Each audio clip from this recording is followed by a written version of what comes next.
بسم اللہ الرحمن الرحیم الصلاۃ والسلام علیک یا سیدی یا رسول اللہ الصلاۃ والسلام علیک یا سیدی یا حبیب اللہ وعلی آلک و اصحابک یا رحمۃ للعالمین۔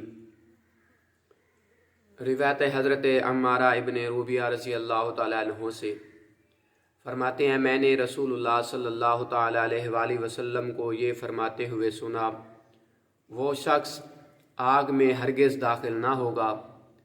جو سورج نکلنے اور ڈوبنے سے پہلے کی نمازیں پڑھتا رہے، یعنی فجر اور عصر۔ روایت حضرت ابو موسیٰ رضی اللہ تعالیٰ عنہ سے فرماتے ہیں، رسول پاک صاحب الاولاق صلی اللہ تعالیٰ علیہ وآلہ وسلم نے فرمایا کہ جو ٹھنڈی نمازیں پڑھا کرے جنت میں جائے گا۔ روایت حضرت ابو ہریرہ رضی اللہ تعالیٰ عنہ سے فرماتے ہیں، نبی پاک صاحب الاولاق صلی اللہ تعالیٰ علیہ وآلہ وسلم نے ارشاد فرمایا، تم میں دن اور رات کے فرشتے باری باری سے آتے ہیں اور فجر اور عصر کی نماز میں جمع ہوتے ہیں،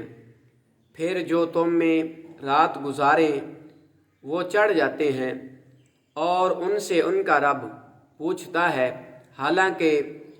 وہ ان سے زیادہ جانتا ہے، کہ تم نے میرے بندوں کو کس حال میں پایا؟ وہ کہتے ہیں کہ ہم نے انہیں نماز پڑھتے چھوڑا اور جب ہم ان کے پاس پہنچے تب بھی وہ نماز پڑھ رہے تھے۔